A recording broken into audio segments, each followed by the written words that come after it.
የመንግስት ስልጣን የያዘው የባህር ዳር ያለው የአማራ ብልጽግና ውስጥም የጎንደርና የጎጃም ጸብ አለ። ይሄ እውነት ነው። ፖለቲካውን ብንተወው ነው የሚሻለው። ኢሳያስ ሌሎች አገሮች እንኳን ሰክሰሰር ያስቀምጣሉ። ኢሳያስ በቅርቡ ኢሳያስ ምክትል ተደርጎ ይቆጠር የነበር ሰውዬ 85 ዓመቱ ነው። በቅርብ ጊዜ ሞቷል። ወደ 230 ጽንፈኞችን ደመሰስኩ አለ። ትናንትና ጎንደር ላይ ስታለቅሱ እኔ እያየሁ ነበር። yes it's really saddening። የተማሩ ሰዎች ምናምን ናቸው የሞቱት። አንዱ እንደውም የባንክ ማናጀር የነበረ ብዙ ደሞዝ አልፈልግም ብሎ ትግል ውስጥ ያለ ነው። ያሳዝናል አይደል? የመቷቸው ይሄ ብልጽግና ወታደር አይደለም ወይ ነው ያሉት ካፕታን በፋኖ ንቅናቄ ውስጥ በተለይም እንደ ጎጃም፣ ጎንደር፣ ወሎና ሸዋ ባሉ ክፍለ ሀገራት ወይንም ዞኖች መካከል የታሪክ የስትራቴጂና የአወቃቀር ልዩነቶች አሉ። እነዚህ ሁሉ ክፍሎች የፌዴራል መንግስትን መቋቋምና የአማራን ጥቅም ማስከበር የሚሉትን ዋና ዋና ዓላማዎች ቢጋሩም የአካባቢው ልዩነቶቻቸው ግን አልፎ አልፎ በመካከላቸው መቃቃርን ሲፈጥሩ ቆይተዋል። የፋኖ ንቅናቄ ከመሰረቱ ያደረገው ከታች ወደ ላይ ወይንም ከአካባቢ ማህበረሰብ በመሆኑ ታጣቂዎቹ ከአንድ ማዕከላዊ እዝ ይልቅ በየአካባቢያቸው ባሉ ታሪካዊ ክፍለ ሀገራት ዙሪያ መደራጀትን መርጠዋል።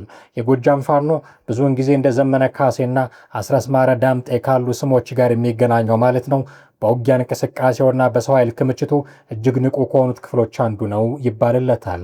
የጎንደር ፋኖ ደግሞ እንደነ ሻለቃ ሀብቴ ወልዴ ባየቀናውና ህይወታቸው ካለፈው ውባንታ አባተ ጋር የሚታወቀው በጂኦግራፊያዊና በስትራቴጂያዊ መልክዓ ምድር ራሱን ችሎ የሚንቀሳቀስ ሲሆን በተለይ እንደ ወልቃይትና ጠገዴ ያሉ እጅግ ስሱ የሆኑ የወሰን ጉዳዮችን በቀጥታ የሚይዝ ክፍል ነው።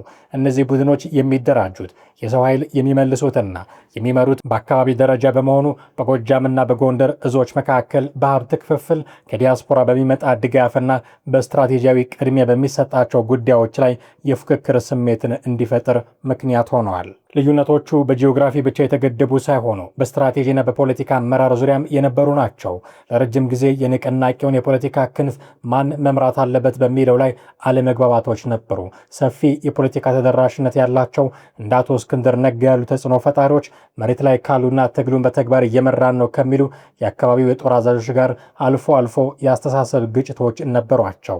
የተለያዩ የፋኖ እዞች ከፌዴራል ወይንም ከክልል መንግስት ባለስልጣናት ጋር በየራሳቸው መንገድ የጀርባ በር ንግግር ያደርጋሉ የሚሉ ወሬዎችና ክሶችም በመካከላቸው የጥርጣሬ መንፈስ ፈጥረው ቆይተዋል። እነዚህ ውስጣዊ ክፍፍሎች በጦር ሜዳ ላይ ትልቅ ድክመት መሆናቸውንና ዲያስፖራውም ድጋፍ ለማድረግ ግራ እንዲጋባ ማድረጉን በመረዳት የፋኖ መሪዎች ልዩነቶችን ለማጥበብ ትልቅ ጥረት አድርገዋል።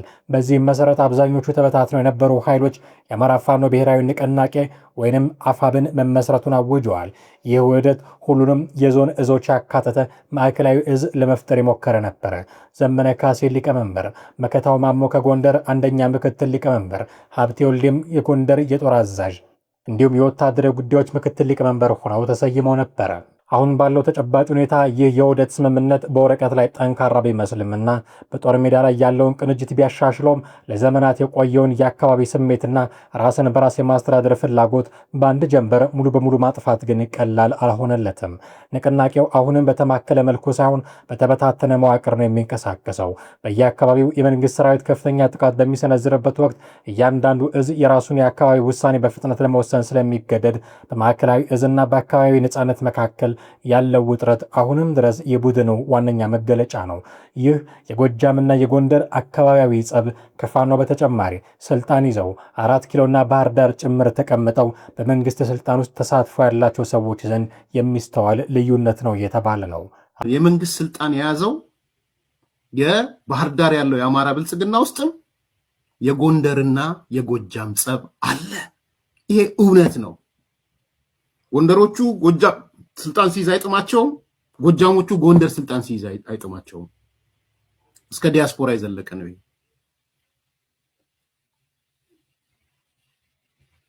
የፋኖ ደጋፊ ሆኖ ባህር ዳር ላይ ስለተቀመጡት ባለስልጣን የሚጨፍርና የሚያዘን አለ። በነገራችን ላይ ይሄ እውነት ነው። ባህር ዳር ላይ ስንት ጎንደሬ ስልጣን ላይ ተቀመጠ። ስንት ጎጃሜ ስልጣን ላይ ተቀመጠ የሚቆጥር አለ። ኢፍታውነትም ይነገራል፣ ያነሳሉ። በቅርብ ማቃቸው ሰዎች ኢፍታዊነት አለ፣ የልማት ኢፍታዊነትም አለ ብለው የሚያነሱ አሉ። እኔ ልጥለው አልችልም ይሄን። የኢትዮጵያ መከላከያ ሰራዊት የፋኖ መሪዎች ላይ ያነጣጠረ እርምጃ እየወሰደ ነው። መንግስትና መከላከያ ሰራዊቱ ከዚህ እርምጃ ሊያገኟቸው የሚችሏቸው ዋና ዋና ጥቅሞች አሉ እየተባለ ነው። ፋኖ በቅርቡ ወደ አንድ ማዕከላዊ እዝ ለመምጣት ጥረት ቢያደርግም አሁንም በአመራሮቹ ግለሰባዊ ተጽዕኖ ላይ የተመሰረተ ነው። እንደነ ዘመነ ካሴ ያሉ ታዋቂና ተሰሚነት ያላቸውን ዋና ዋና የጦር አዛዦችን መምታት የቡድኑን የእዝ ሰንሰለት ወይንም ቼር ኦፍ ኮማንድ በአንድ ጀንበር ያናገዋል። በታችኛው ታጣቂ ዘንድ መደናገጥና መበታተን ስሜት ይፈጥራል። የተናበቡ ትላልቅ ጥቃቶችን የመሰንዘር አቅማቸውን በእጅጉ ይቀንሰዋል። የተስፋ መቁረጥ ስሜትም ያሳድራል። ታዋቂ መሪዎች መውደቃቸው በመሬት ላይ ባለው ታጣቂና ደጋፊ ህዝብ ዘንድ ትግሉ መሪ ያጣ የሚል የሞራል ስብራትና የተስፋ መቁረጥ ስሜትንም ይፈጥራል። የገንዘብ ምንጭንም ያደርጋል። ከዲያስፖራው የሚመጣው የገንዘብና የሎጂስቲክስ ድጋፍ አብዛኛውን ጊዜ ከግለሰብ መሪዎች ታማኝነትና ዝና ጋር የተቆራኘ ነው። መሪዎቹ ከሌሉ የዲያስፖራው እምነት ስለሚቀንስ የገንዘብ ፍሰቱ ሊቀዘቅዝ ይችላል። የፋኖ ከፍተኛ አመራሮች ከሌሉ የተበታተኑና የተዳከሙ የቀሩትም ክፍሎች ከመንግስት ጋር በየብቻቸው ለመደራደር ሊገደዱ ይችላሉ። ይህ ሲሆን መንግስት የራሱን ቅድመ ሁኔታዎች አስገድዶ የትጥቅ መፍታትና የሰላም ስምምነቶችን በበላይነት ለመፈረም ሰፊ ዕድል ያገኛል። እናም በዚህ መሰረት መንግስት በዋና ዋናዎቹ የፋኖ አመራሮች ላይ ትኩረት በማድረግ ልዩ ኦፕሬሽን እያደረገ ነው።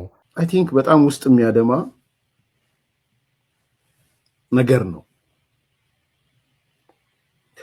እና የማቀርባቸው መረጃዎች በጥልቅ ሐዘን ውስጥ ሆኜ ነው ማቀርባቸው። አሁን ዛሬ ዝግጅት እያደረኩ አንዳንድ ኦዲዮዎች ሰምቻቸው ነበር። ኦዲዮዎች በጣም ያማሉ። እነዛ ኦዲዮዎች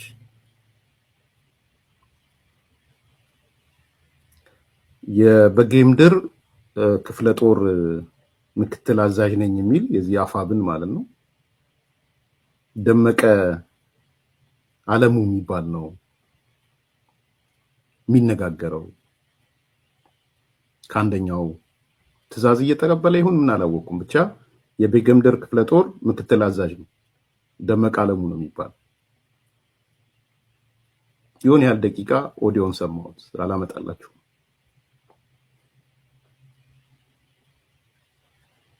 እና ምን ይላል? በቃ አስክሬኖች ተረፍርፈዋል።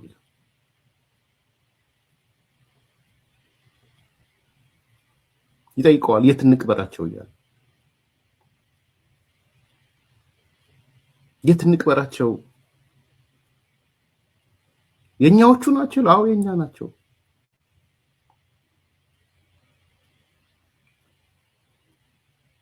እንዲህ አይነት ኦዲዮ ነው የወጣው። እንቅበራቸው ወይ? የት እንቅበራቸው? ቆፍረን እንቅበራቸው ወይ? ይሄ እንግዲህ በጌምድር ጎንደር ማለት ነው። በጣም ዘግናኝ ኦዲዮ ነው። ሰምታችሁት ሊሆን ይችላል የተለያየ ቦታ። እኔ አላቀርበውም።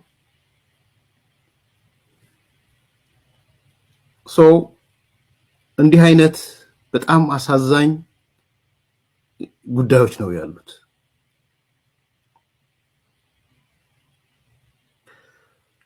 እና በዚህ በምስራቅ ደንቢያ ወረዳ ወይና የሚባል አካባቢ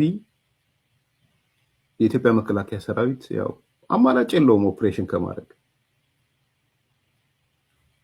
መከላከያ ሰራዊት መከላከያ ነው።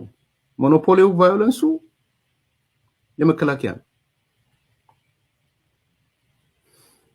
መከላከያ ለምን አገሩን ተከላከለ ልንል በፍጹም አንችልም። ይሄ የትም ዓለም ላይ መከላከያ አይከላከልም የሚባል ነገር የለም። መንግስት አላት ኢትዮጵያ። መንግስት ደግሞ ሞኖፖሊ ኦፍ ቫዮለንስ አለ። የጦር መሳሪያን የመቆጣጠር ብቸኛ ተቋም መንግስት ነው።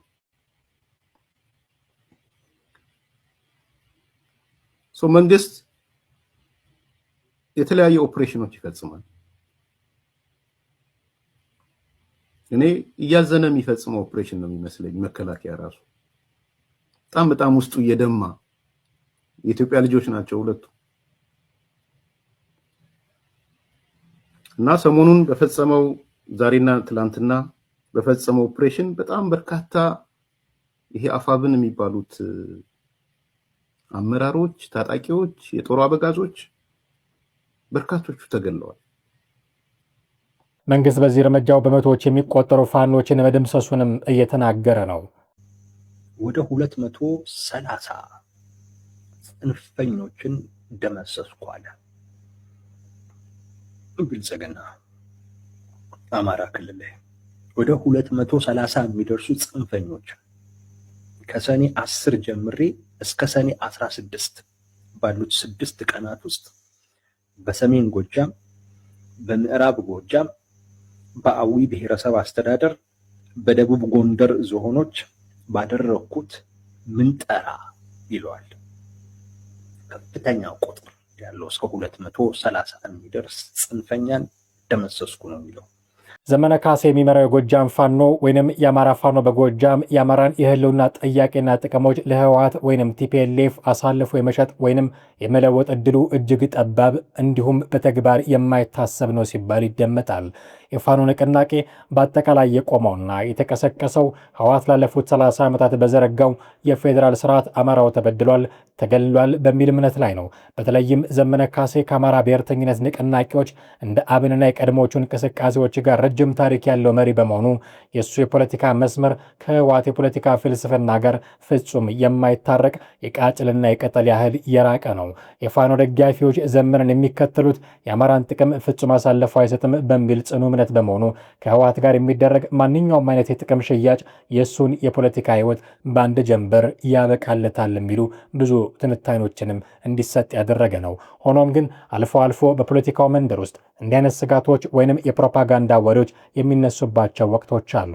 የጋራ ጠላት ስሌት በፖለቲካ ውስጥ የጠላት ወዳጅ ነው የሚል መርህ ነው። የዘመነ ካሴ ፋኖም ሆነ ህወሓት በአሁኑ ወቅት ከፌዴራል መንግስቱ የፍጥጫ ወይንም ቅሬታ ውስጥ ናቸው። በመሆኑም ሁለቱም ቡድኖች መንግስትን ወታደራዊ ጫና ውስጥ ለመክተት ሲሉ ሳይጋቡና ሳይዋደዱ በተዘዋዋሪ መንገድ ተመሳሳይ ወታደራዊ እርምጃዎችን በተለያዩ ግንባሮች ሊወስዱ ይችላሉ። ይህ ግን የታክቲክ አጋጣሚ እንጂ ዓላማን አሳልፎ የመሸጥ ስምምነት አይደለም።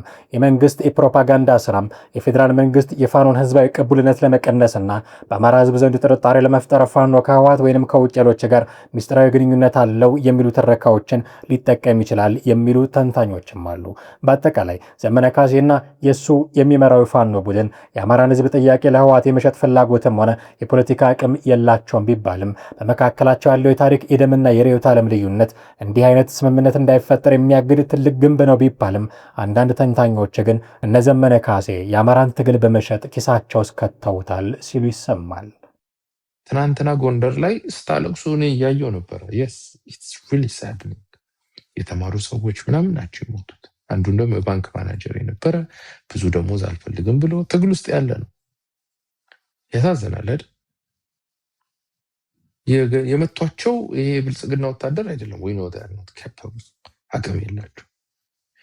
ኦኬ ፋኖችን ቁልቁለት ላይ እነሱ እንዳገት አድርገው ጦርነት ወታደርም ይሸነፋሉ። የመታቸው የአካባቢው ሚኒሻ ዝም ብሎ ያሉበት ቦታ ላይ ሄድ አይችልም። ማህበረሰቡ ኮምፕሊሲት ነው ማለት ነው፣ እየጠቆመ ነው። ከህዝብ ተነጥለሃል። ከህዝብ ስትነጠል ትከበባለህ። በህዝብ መሃል ብቸኛ ትሆናለህ። ህዝብ ስትነጠል ማለት ያ ነው ሀፕን ያደረገው። ይሄ ነገር ይቀጥላል። ብዙ ሰዎችን እናጣለን። አሁን ኮስችኑ የት ጋር እንቁም ነው። ምክንያቱም የነዘመነ ሀሳብ ነግሬያቸዋለሁ፣ ዛሬ አይደለም። እነዘመነ ከተቻለ አዲስ አበባ ይገባል፣ ካልተቻለ ሀገረ ጊዮን ይሆናል። ነገ ጊዮን የሚባል ሀገር ዘመነ ያውቀዋል። የኢትዮጵያ መንግስት መሆን እንደማይችል ያውቀዋል። it's not likely, right? he doesn't have the capabilities። ከሱዳን ሆነ ምናምን በህልም ልታየት ይችላል እንጂ መግባት አይችልም፣ ወይም ማስተዳደር አይችልም። even after ቢገባ እንኳን በፋኖ ውስጥ is not one of the good elite። ሀገረ ጊዮን ቢመጣ ግን እነ ቤተልሔም ዳኛቸው ያነግሱት። ስለዚህ እነ ዘመነ ህዋት እንዴት ፖለቲካ እንደምትሰራ ቬሪ ስማርት ሞኝ ከሆንክ ጥሩ ሞኝ ያደርጉ